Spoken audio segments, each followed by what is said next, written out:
Exercise 10.4 Sum 12 cos of 2 tan inverse of root 1 minus x divided by 1 plus x கொடுத்திருக்காங்க.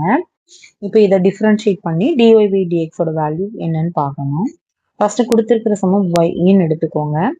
இப்போ நம்ம இது வந்து cos இருக்கு, உள்ள வந்து 2 tan inverse இருக்கு. இந்த மாதிரி இருந்தா ஸ்ட்ரெயிட்டா இன்டகிரேட் பண்ண முடியாது, டிஃபரன்ஷியேட் பண்ண முடியாது. ஸோ அப்படி இருக்கிற பட்சத்தில் நம்ம ஏதாவது சப்ஸ்டியூட் பண்ணுற மாதிரி இருக்கும்.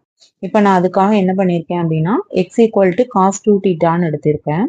இப்போ நம்ம இதை மட்டும் எடுத்துக்கலாம். ரூட்டுக்குள்ள இருக்கிற 1 minus x divided by 1 plus x மட்டும் எடுத்துக்கலாம். அதை எடுத்துட்டு நம்ம வந்து சிம்பிளை பண்ணிக்குவோம். First 1 minus cos 2 theta divided by 1 plus cos theta, அதாவது எக்ஸ் பதிலாக காஸ் 2 தீட்டான்னு சப்ஸ்டியூட் பண்ணியிருக்கோம். இந்த வேல்யூ 1 மைனஸ் காஸ் 2 தீட்டாவோட வேல்யூ என்ன பார்த்தீங்கன்னா சைன் ஸ்கொயர் தீட்டா ஃபார்முலா. அதே மாதிரி 1 பிளஸ் காஸ் தீட்டாவோட ஃபார்முலாவும் காஸ் ஸ்கொயர் தீட்டா. இப்போ இந்த 2 கேன்சல் ஆயிரும். Sin square theta divide by cos square தீட்டானா என்னது, நம்மளுக்கு sin theta divide by cos தீட்டானா டேன் தீட்டா. இப்போ sin square theta divide by cos square தீட்டானா டேன் ஸ்கொயர் தீட்டா.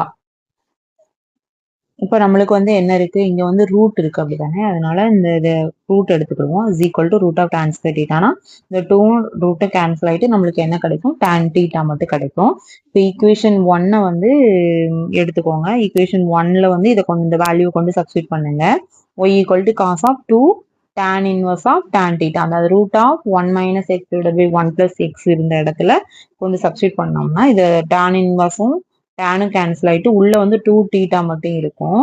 இப்போ இதை டிஃபரன்ஷியேட் பண்ணா என்ன கிடைக்கும், அதாவது dy by dx இப்போ போட முடியாது. ஏன்னா இங்க ஃபங்க்ஷன் வந்து என்ன இருக்கு, இன் டர்ம்ஸ் ஆஃப் தீட்டாவில் இருக்கு. அப்போ y வந்து dy by d தீட்டான்னு போடுவோம். நம்ம இங்க வந்து xல இருந்தா தான் dy by dxன்னு போட முடியும்.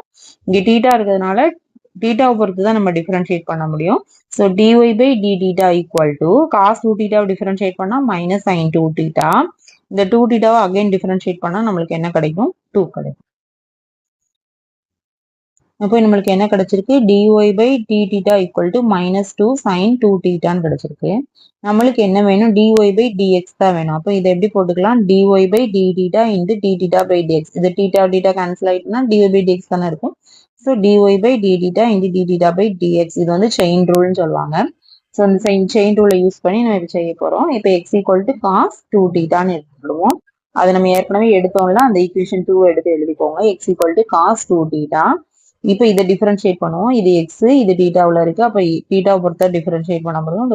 dx by d theta equal to minus cos தீட்டாவை டிஃபரன்ஷியேட் பண்ணா மைனஸ் சைன் 2 தீட்டா. இந்த 2 தீட்டாவை டிஃபரன்ஷியேட் பண்ணா ஒரு 2 கிடைக்கும்.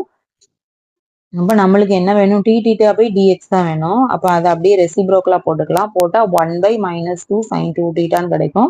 இந்த வேல்யூவை கொண்டு ஈக்குவேஷன் 3ல சப்ஸ்டியூட் பண்ணுவோம். இப்போ dy by dx equal to minus 2 sin 2 theta. ஏன்னா dy by d தீட்டாவோட வேல்யூ என்னது, மைனஸ் 2 sin 2 தீட்டா.